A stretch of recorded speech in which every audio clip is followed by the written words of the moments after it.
way to stop President Trump from beating him in November is by putting him in jail. You talked about this, Mr. Fry. In the 247 years of this existence of this great nation, only one president has ever been indicted by the DOJ and has home raided by the FBI. Now, some have said that President Trump's indictment means that no one is above the law. Okay, all right, I would love to see that. What about Hillary Clinton? And what about Joe Biden? And what about Hunter Biden, who is America's favorite son? Let me tell you something. I got a 4-year-old daughter and a 2-year-old daughter at my house. Hunter Biden to me is like glitter. He is on everything and you cannot get rid of him. And yet nothing is going to be done about this. We're sick of it.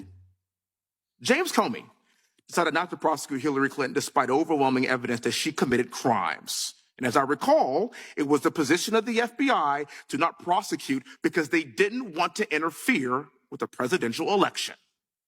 What do you call this? The Iowa caucuses are in 6 months. 6 months.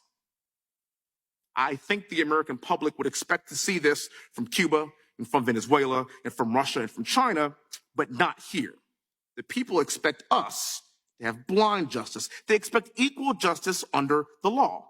It is not the job of the DOJ or the FBI to prosecute Joe Biden's top political opponent who is leading in every single primary poll, and the Iowa caucuses are in 6 months. Let the people decide. It's our job to uphold the Constitution. As a West Point grad and military veteran, this is the Constitution I'm giving my life to protect, and I expect us all to uphold it likewise. Thank you so much for being here. Mr. Chairman, may I briefly respond? Sure.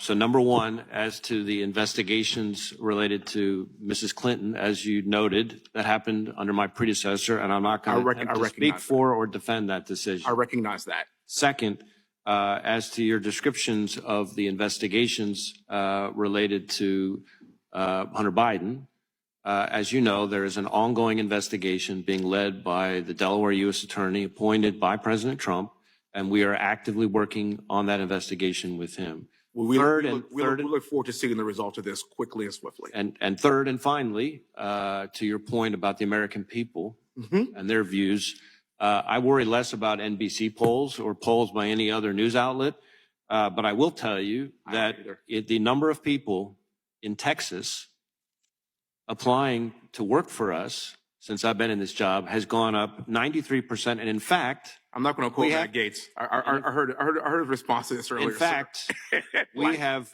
more applicants from the state of Texas annually in the last several years than any other state in the country. And that makes sense because Texas is the greatest state in the country. Then I think that speaks very well of the view of Texans about the FBI. Director, any agents who served on the Crossfire Hurricane investigation or the Mueller investigation, are any of those agents on Mr. Hur or Mr. Smith's special counsel team? I don't believe so, but